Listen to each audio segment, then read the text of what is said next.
பார்த்திங்கன்னா நம்ம போட்டுட்டோம். சூப்பராக இருக்குது பாருங்க. இல்லை இந்த மாதிரி உளுந்தனாலே இப்படி வரணும், இந்த மாதிரி இருக்கணும், கட்டியாக இப்படி விழணும். நல்லா பொங்கி வந்தால் தான் அந்த இட்லி சூப்பராக வரும். பார்த்திங்களா எவ்வளோ சூப்பராக இருக்குது பார்த்திங்களா. இதான் நம்ம கயிற்று நல்லா மிக்ஸ் பண்ணணும். கயிற்று நல்லா மிக்ஸ் பண்ணால் தான் நல்லா ஒன்று போல் மாவும் உளுந்தும் ஒன்று போல் வரும்.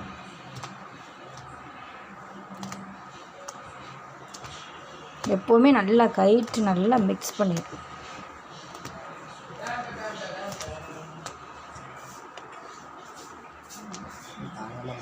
போடணும்.